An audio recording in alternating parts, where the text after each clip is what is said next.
वासुदेवं श्रीकृष्ण गोविंद।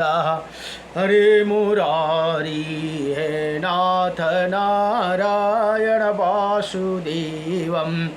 व्रजे व्रजे कमंडनं समस्त पापखंडनं सुभक्तिचित्तरञ्जनं सदैव नन्दनन्दनं सुपेक्षगोचमस्तकं शणादुदेवळास्तकम् अनरङ्गरङ्गसागरं नमामि कृष्णनागरं गजेन्द्रमोक्षकारिणं स्मितलोकधारणं महेन्द्रमानदारणं नमामि कृष्णवारणं मजे व्रजैकमण्डनं समस्तपापखण्डनं कदम्बपुष्पकुण्डलं सुचारुगण्डमण्डलं व्रजैनैकवल्लभं नमामि कृष्णदुर्लभं मनोजगर्भमोचनं विशालपद्मलोचनं सुपित्रवस्त्रशोभनं नमामि भालचन्द्रनं चन्दनं यशोदसमोदः सगोपाकृपानिधं दुःखले समायुक्तं नमामि लोकसमतं गुणंकारं शुकाकारं कृपाकारं शुभकारं सुरासुदासुदायकं नमामि प्रेमनायकं समस्तदोषशोषणं समस्तभक्ततोषणं समस्तदासमासनं नमामि कृष्णलासनं दगान्तकान्तसायकं निकामकामदायकं समस्तगोपनायकं नमामि वेणुनायकं व्रजे व्रजैकमण्डनं समस्तपापखण्डनं सुभक्तिचित्तरञ्जनं सदैव नन्दनन्दनं। हरिः ओं। मंगलं भगवान् विष्णुः मंगलं गणरुध्वजः मंगलं पुण्डरीकाक्षः मंगलाय तनो हरिः।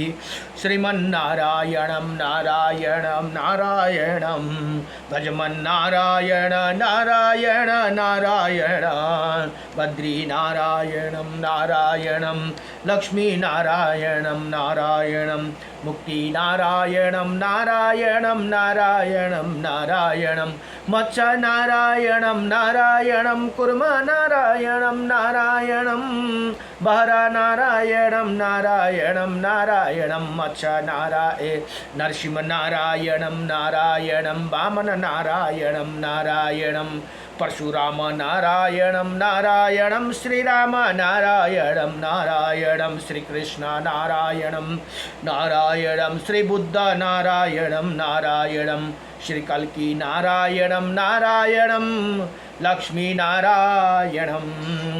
आये काछुं इस जगत मह सबले लिनोह हरि का नाम मोदास युगनाथ को शवमा राधे राधे सा। पिता मेरी घनश्याम माँ तो मेरी राधे राधे मेरी माँ तू है पिता मेरी घनश्याम। इन दोनों को चरणों में मेरा कोटि कोटि प्रणाम। नारायणं परम ब्रह्म नारायणं परम तपः नारायणं परम देव सर्वनारायणं सदा। श्रीरामाय रामभद्राय श्रीरामचन्द्राय वेदसे श्रीरघुनाथाय नाथायं सीताये पतये नमः। अब यहाँ 70 अध्याय को श्री ब्रह्मा पुराण को 70 अध्याय में ऋषि मुनियों का भगवान के अवतार के संबंध में प्रश्न और श्री व्यास जी द्वारा उसका उत्तर देना भनेर यहाँ बताउनुहुन्छ। अब अरू ऋषि मुनिहरूले सोध्नुहुन्छ। हे ऋषि मुनि बोले, हे पुरुष श्रेष्ठ व्यास जी, आपने भारतवर्ष तथा पुरुषोत्तम क्षेत्र के अद्भुत गुण का वर्णन किया भनेर यहाँ बताउनु भयो। उसके क्षेत्र उत्तम महात्म्य को सुनकर हमें बड़ी प्रसन्नता हुई। हमारे मन में बहुत दिनों से एक संदेह है भनेर या बताउनुहुन्छ। उनका निवारण करने वाला आपके सिवा दूसरा कोई नहीं है। हम भूतल पर श्री कृष्ण बलदेव और सुभद्रा के अवतार का रहस्य सुनना चाहते हैं। अरे आहा, क्या दिव्य कथा आयो। अब हेर्नुहोस् त कसरी भगवान जगन्नाथपुरीको कसरी प्राकट्य भयो त यहाँ कथा आउँदछन्। यहाँ ऋषिमुनिहरू सोध्नुहुन्छ भूतल पर भनेको यो हाम्रो पृथ्वी पर भारतवर्षमा श्री कृष्ण बलदेव और सुभद्रा माता को अवतार का रहस्य सुनना चाहती है भनेर यहाँ भन्नुहुन्छ। वीर श्री कृष्ण और बलभद्र किसीले अवतीर्ण हुए थे। वो वासुदेव के पुत्र होकर नंद के घर में क्यों रहे और मृत्युलोक में सर्वथा निसार है। इनमें से अधिकतर दुखी ही भरा है भनेर यहाँ भन्नुहुन्छ। ये पानी के बुलबुल की भांति अत्यंत चंचल क्षणभंगुर है। इसकी भयंकरता इतनी बड़ी हुई कि उसकी विचार आते ही रोंगटे खड़े हो जाते हैं भनेर यहाँ बताउनुहुन्छ। ऐसे संसार में उन्हें जन्म ग्रहण करने की क्या आवश्यकता थी, किन भगवान कृष्णले अवतार लिनुभयो त भनेर यहाँ ऋषिमुनिहरूले सोध्नुहुन्छ।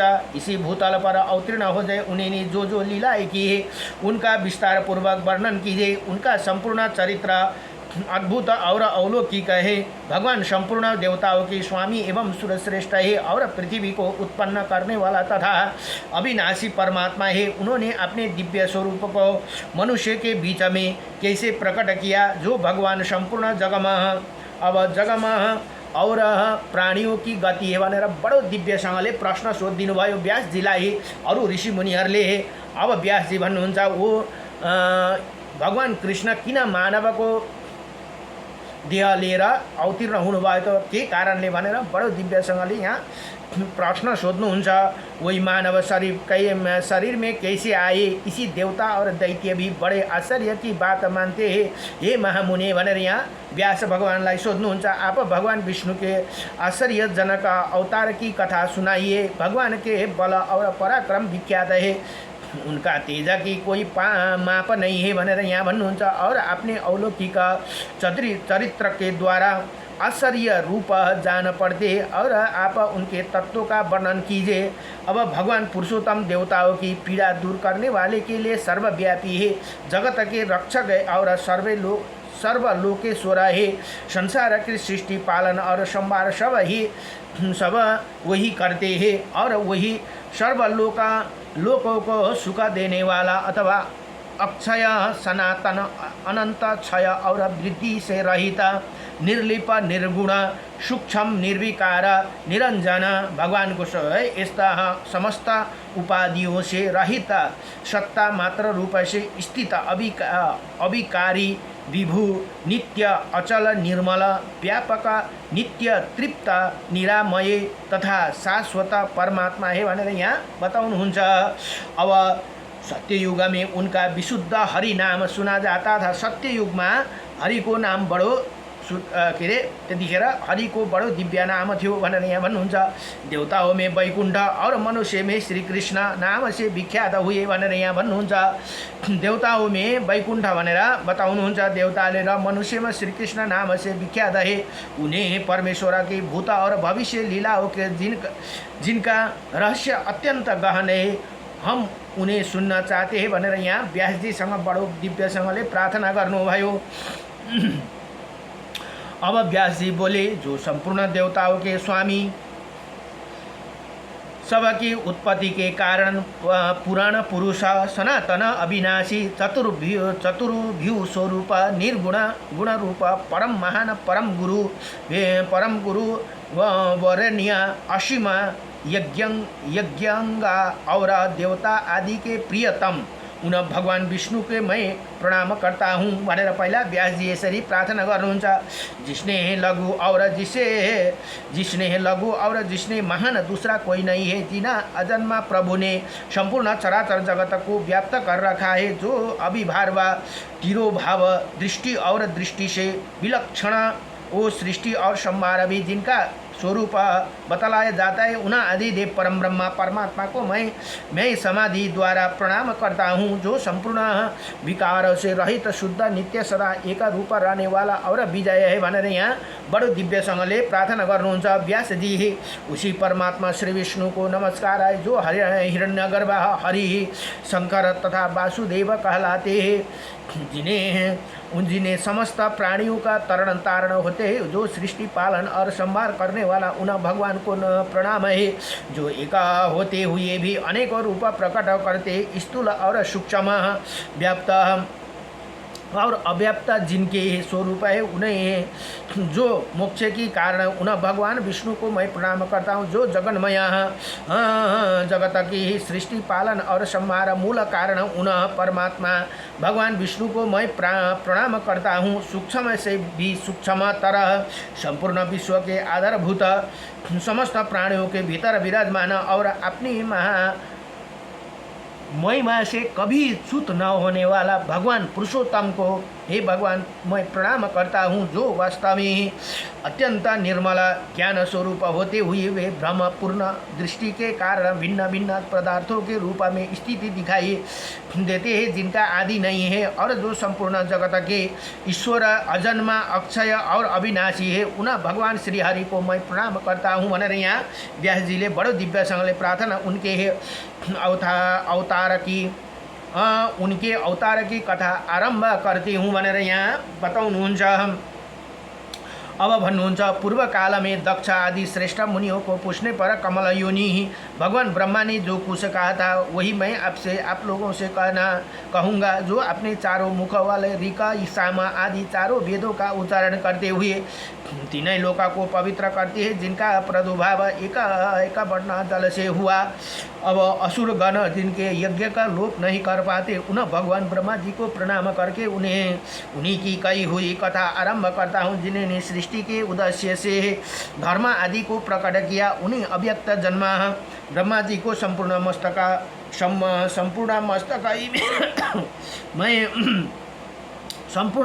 का ही वर्णन करूँगा भनेर यहाँ बताउनु भयो।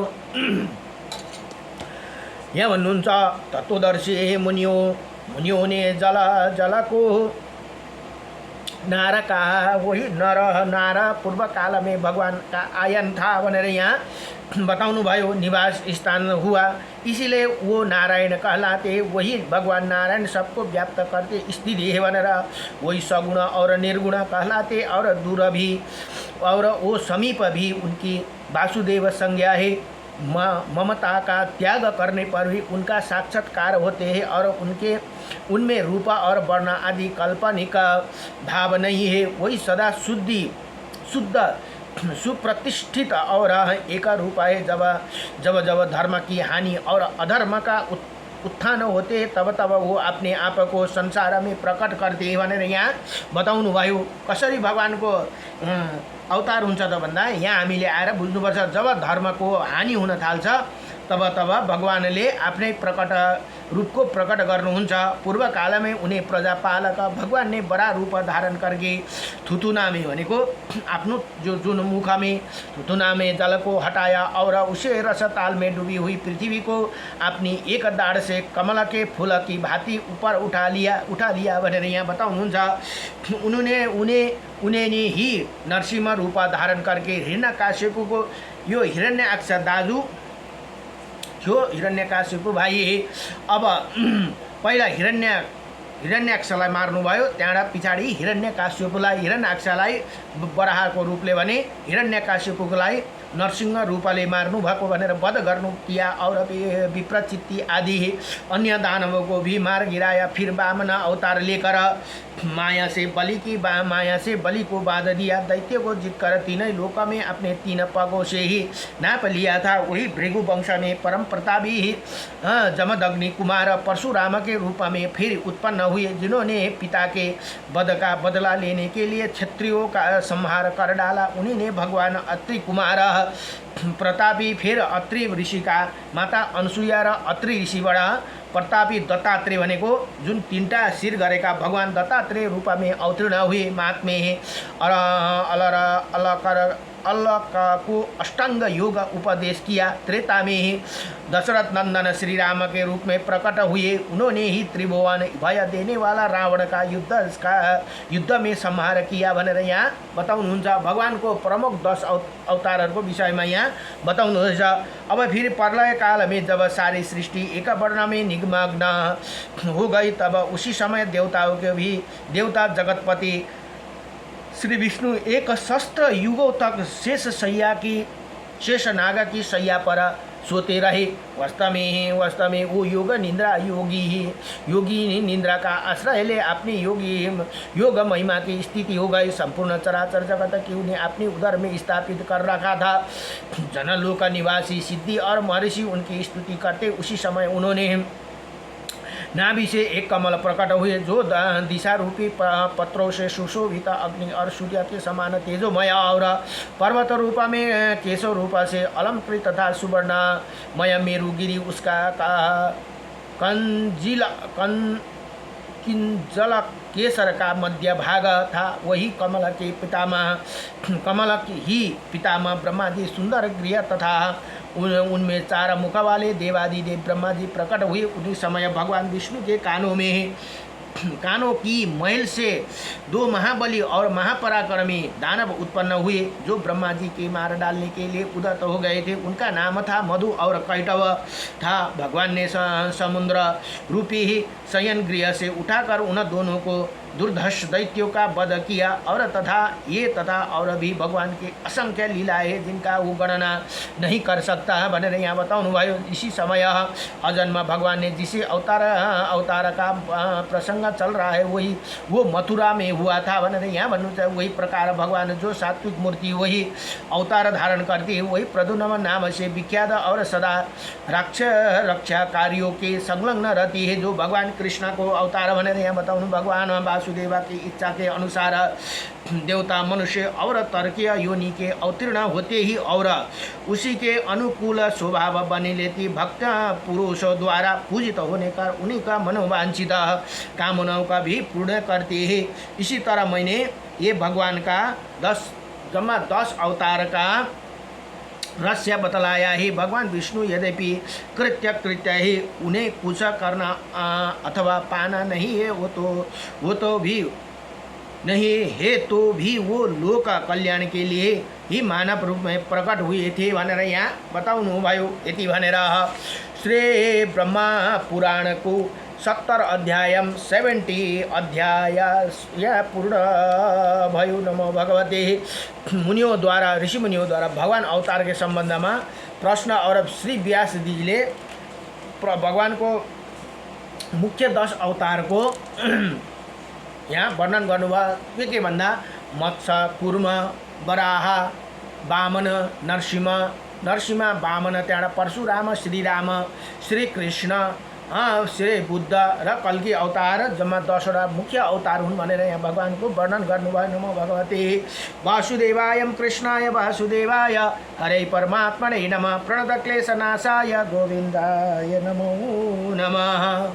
ओम नमो भगवते वासुदेवाय।